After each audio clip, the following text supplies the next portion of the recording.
Hello students, मेरा नाम है पीयूष गर्ग और पिछली वीडियो में मैंने आपको rules of debit and credits के बारे में बताया था। आज मैं आपको बताऊंगा golden rules of accounting. Golden rules of accounting base है। अगर आपको ये नहीं आया तो ये समझ लीजिए आपको 11th क्लास में कुछ भी समझ में नहीं आएगा। तो ये बेस है 11th क्लास 11th के लिए और 12th के लिए। चलिए स्टार्ट करते हैं गोल्डन रूल्स ऑफ अकाउंटिंग। ये 3 टाइप्स होते हैं: personal account, real account and nominal account. Personal account person से रिलेटेड होता है, जैसे राहुल अकाउंट, रवि अकाउंट, या फिर किसी फर्म या इंडस्ट्री से रिलेटेड जैसे रिलायंस लिमिटेड या बाटा शूज कंपनी से रिलेटेड।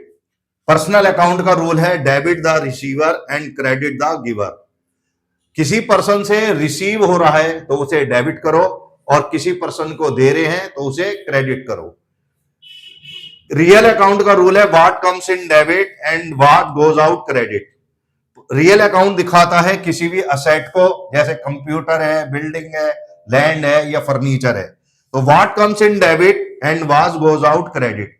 जो बिजनेस में कोई भी वस्तु अगर आएगी तो वो डेबिट होगी और जाएगी तो वो क्रेडिट होगी। नॉमिनल अकाउंट दिखाता है एक्सपेंडिचर को और इनकम को। एक्सपेंडिचर जैसे सैलरी एक्सपेंडिचर है, रेंट एक्सपेंडिचर है, सेल्स हमारी इनकम है और इंटरेस्ट हमारी इनकम है। तो नॉमिनल अकाउंट है all expenses and losses are debit. सभी खर्चे या सभी लॉस को डेबिट करो। All income and gain are credit.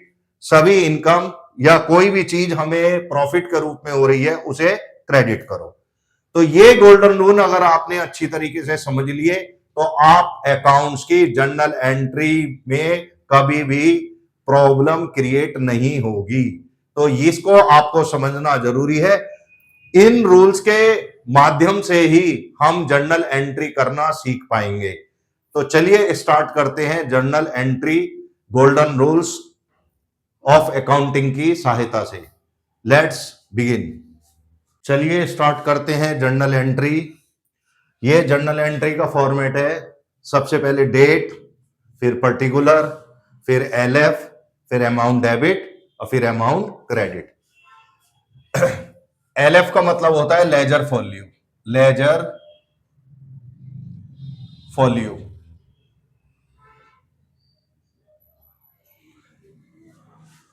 फॉल्यू laser फॉल्यू जो होता है, जर्नल एंट्री के बाद लेजर बनते हैं और लेजर के पेजेस नंबर ही जर्नल एंट्री में लिखे जाते हैं।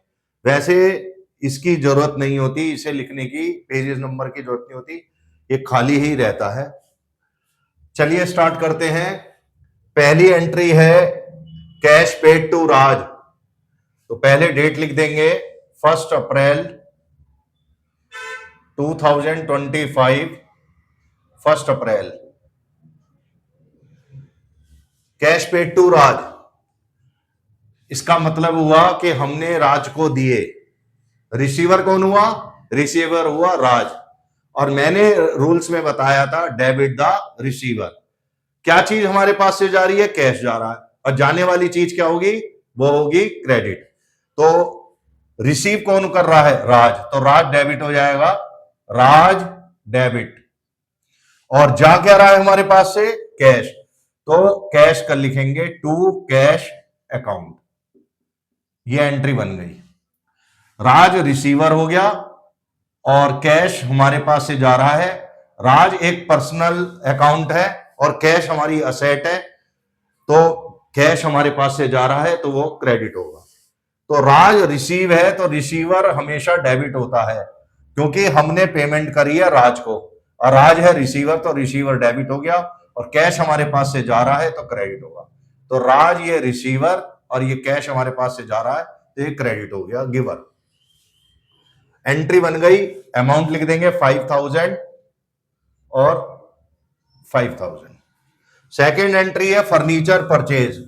अब फर्नीचर खरीदा, फर्नीचर हमारी असेट है। रियल अकाउंट में आता है फर्नीचर, क्योंकि असेट मैंने बताई थी क्या है, रियल अकाउंट की है। अब फर्नीचर हमने खरीदा है, खरीदी हुई चीज क्या है? हमारे पास आ रही है, खरीद के हम ला रहे हैं तो इसका मतलब है वो फर्नीचर हमारे पास आ रहा है, यानी रिसीव हो रहा है। तो सेकंड एंट्री बनेगी फर्नीचर, डेट डालेंगे 3 अप्रैल, फर्नीचर रिसीव हो रहा है, फर्नीचर अकाउंट डेबिट। अब फर्नीचर खरीदा है, तो खरीदा है तो हमारे पास से जा भी तो रहा है कोई चीज, क्या चीज जा रही है, कैश जा रहा है, तो ये कैश हो जाएगा, टू कैश अकाउंट। तो फर्नीचर हमारे पास आया और कैश हमारे पास गया। ये मैं एरो का निशान इसलिए बता रहा हूं ताकि आप समझना है कि राज हमारे पे से रिसीव हुआ, फर्नीचर हमारे पास आया और कैश हमारे पास से गया। यहां पर इसलिए इसे लगाने की जरूरत नहीं है, केवल ये समझाने के रूप में है। तो ये हो गई हमारे पास 8000 और ये 8000। उसके बाद है सैलरी पेड। अब सैलरी हमारा क्या है, नॉमिनल अकाउंट है। नॉमिनल अकाउंट है तो ये हमारा खर्चा है 5 अप्रैल। सैलरी हमारा खर्चा है और मैंने बताया था रूल्स लगता है, ये है हमारा नॉमिनल अकाउंट। नॉमिनल अकाउंट का रूल होता है all expenses and losses are debit. तो सैलरी हम पे कर रहे हैं तो इसका मतलब हमारा एक्सपेंडिचर हो रहा है, यानी खर्चा हो रहा है, तो सैलरी डेबिट पे चली आएगी। तो salary account debit to, salary के रूप में क्या जा रही है, कैश जा रहा है, तो सैलरी ये हो जाएगा। तो salary account debit to cash account, तो अमाउंट आ जाएगा 10,000। ये तो है जी सारी की सारी जर्नल एंट्री। सबसे पहले डेबिट की एंट्री बनती है, उसके बाद क्रेडिट की बनती है। तो ये जो एंट्री बनी हुई है ये डेबिट की, और टू वाली एंट्री जो होती है वो क्रेडिट की। ये फर्नीचर वाली एंट्री ऊपर की डेबिट की, ये टू वाली एंट्री क्रेडिट की। ऐसी सैलरी की ये वाली एंट्री डेबिट की और टू वाली एंट्री क्रेडिट की। इस तरीके से ये एंट्री बनती है, डेबिट क्रेडिट। इसके नीचे एक और चीज बनती है जिसका नाम है नरेशन। वो मैं बताऊंगा अगली वीडियो में, जब मैं आपको शुरू से ही स्टार्टिंग बुक्स टीएस गरीवाल की स्टार्ट करूंगा, तब मैं आपको उसकी एंट्री, एक एक एंट्री बताऊंगा। आप मेरे चैनल को फॉलो एंड कीजिए एंड सब्सक्राइब कीजिए। Thank you very much.